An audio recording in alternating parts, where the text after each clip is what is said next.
வணக்கம். கேடி ஒட்டாவா என்ற இந்த சேனலுக்குரிய இப்பதிவினை முதற்தடவை பார்ப்பவர்கள் அல்லது ஏற்கனவே பார்க்க தவறியவர்கள் சப்ஸ்கிரைப் பண்ணி பார்க்கும்படி தயவுடன் கேட்டுக்கொள்கிறேன். அத்துடன் இப்பதிவு உங்களுக்கு பயனுள்ளதாக இருந்தால் லைக் பண்ண, ஷேர் பண்ண, கொமெண்ட் பண்ண மறந்துவிட வேண்டாம். இது அன்புடன் உங்கள் கணேஷ். கிருபானந்த வாரியாரின் சொற்பொழிவுகளிலிருந்து சில தகவல்கள். திருவருளும் குருவருளும். ஒரு பெரியவர் அரசமரத்தின் கீழ் அமர்ந்து கடவுளை தியானித்துக் கொண்டிருந்தார். அங்கே ஒரு மாணவன் சென்றான். அம்மாணவன் மிடுக்கும் சொல் துடுக்கும் உடையவனாக காட்சியளித்தான். ஐயா பெரியவரே, ஏன் உட்கார்ந்து கொண்டே தூங்குகின்றீர்? சுகமாக படுத்து உறங்கும் என்றார். தம்பி, நான் உறங்கவில்லை, கடவுளை தியானிக்கிறேன். ஓ, கடவுள் என்று ஒன்று உண்டா? ஐயா, நான் MA படித்தவன், நான் மூடனல்லன், நூல் அறிவு படித்தவன். கடவுள் என்று கூறுவது மூடத்தனம். கடவுளை நீர் கண்ணால் காண்டிருக்கிறீரா? தம்பி, காண முயலுகிறேன். கடவுளை கையால் தீண்டி இருக்கின்றீரா? இல்லை. கடவுள் மீது வீசும் மனத்தை மூக்கால் முகந்திருக்கிறீரா? இல்லை. ஐயா, என்ன இது மூட நம்பிக்கை? உம்மை அறிவற்றவர் என்று கூறுவதில் என்ன தடை?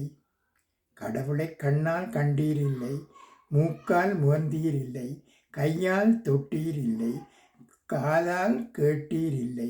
இல்லாத ஒன்றை இருப்பதாக கற்பனை செய்து கொண்டு அரிய நேரத்தை வீணடிக்கிறீரே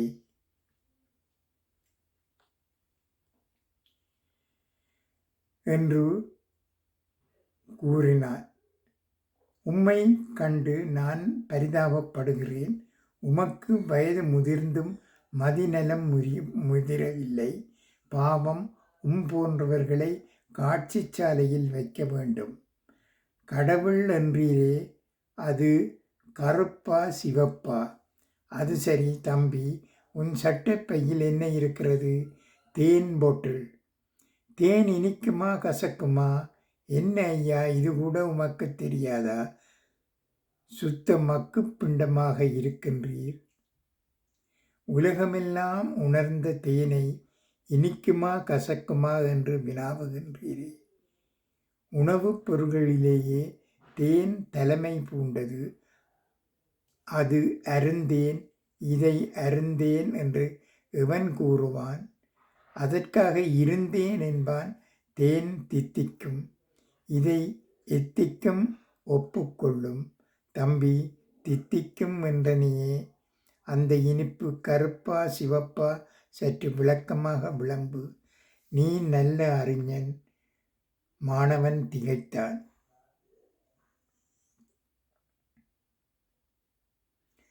தித்திப்பு என்ற ஒன்று கருப்பா சிவப்பா என்றால் இந்த கேள்விக்கு என்ன விடை கூறுவது என்று திக்கி திணறினான். ஐயோ, தேனின் இனிமையை எப்படி இயம்புவது? இதை கண்டவனுக்கு தெரியாது, உண்டவனே உணர்வான். பெரியவர் புன்முறுவல் பூத்தார். அப்பா, இந்த பௌதிக பொருளாக ஜட வஸ்துவாக உள்ள தேனின் இனிமையை உணர முடியாது, உண்டவனே உணர்வான் என்கிறாயே. ஞானப் பொருளாக அனுபவ வஸ்துவாக விளங்கும் இறைவனை அனுபவத்தால் தான் உணர்தல் வேண்டும். தேனுக்குள் இன்பம் சற்று கருப்போ சிவப்போ. வானுக்குள் ஈசனை தேடும் மதியிலீர். தேனுக்குள் இன்பம் செறிந்திருந்தாற்போல் ஈனுக்குள் ஈசன் ஒளிந்திருப்பானே என்கிறார் பரமஞானியாகிய திருமூலர். மாணவன் வாய் சிறிது அடங்கியது. பெரியவரே, எனக்கு பசிக்கிறது, சாப்பிட்டு விட்டு வந்து உம்முடன் உரையாடுவேன். தம்பி, சற்று நில். பசி என்கிறாயே, அதை கண்ணால் காண்டிருக்கிறியா?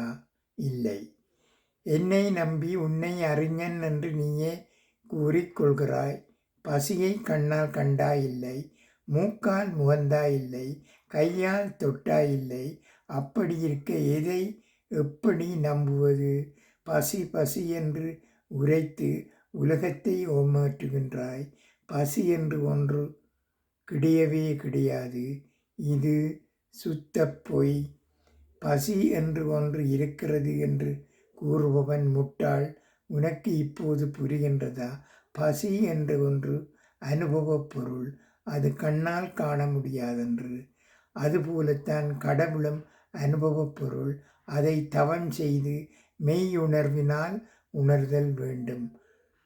மாணவன் உடம்பு வேர்த்தது, தலை சுற்றியது, பெரியவர் கூறுவதில் உண்மை உள்ளது என்பதை உணர்ந்தான். என் அறியாமையை உணர்கிறேன். இருந்தாலும் ஒரு சந்தேகம். கடவுளை கண்ணால் காண முடியுமா? உன் கேள்விக்கு பதில் சொல்வதற்கு முன் ஒரு கேள்வி. தம்பி, இந்த உடம்பை நீ கண்ணால் பார்த்திருக்கின்றாயா? என்னையா, என்னை சுத்த மடையன் நன்றா கருதுகின்றீர்? எனக்கு என்ன கண் இல்லையா? இந்த உடம்பை எத்தனையோ கவனமாக பார்த்து வருகிறேன். தம்பி, நான் உன்னை மூடன் என்று ஒருபோதும் கருத மாட்டேன். நீ அறிஞன்தான், ஆனால் அறிவில் விளக்கம்தான் இல்லை. கண் இருந்தால் மட்டும் போதாது, கண்ணில் ஒளி இருக்க வேண்டும். காது இருந்தால் மட்டும் போதாது, காது ஒலி கேட்பதாக அமைய வேண்டும். அறிவு இருந்தால் மட்டும் போதாது, அதில் நுட்பமும் திட்பமும் அமைந்திருத்தல் வேண்டும். உடம்பை நீ பார்க்கின்றாய். இந்த உடம்பு முழுவதும் உனக்கு தெரிகின்றதா? ஆம், நன்றாக தெரிகின்றது. அப்பா, அவசரப்படாதே. எல்லாம் தெரிகின்றதா? என்ன ஐயா தெரிகின்றது தெரிகின்றது என்று எத்தனை முறை கூறுவது? எல்லாம் தான் தெரிகின்றது. அப்பா, எல்லா அங்கங்களும் தெரிகின்றனவா? ஆம், தெரிகின்றன. முழுவதும் தெரிகின்றதா? அவன் சற்று எரிச்சலுடன் உரத்த குரலில் முழுவதும் தெரிகிறது என்றான். தம்பி, உடம்பின் பின்புறம் தெரிகிறதா? மாணவன் விழித்தான். ஐயா, பின்புறம் தெரியவில்லை. என்ன தம்பி, முதலில் தெரிகிறது தெரிகிறது என்று பன்முறை பகர்ந்தாய், பின்னே பின்புறம் தெரியவில்லை என்கிறாய். நல்லது, முன்புறம் முழுவதுமாவது தெரிகின்றதா? முன்புறம் முழுவதும் தெரிகின்றதே. அப்பா, அவசரங்கூடாது.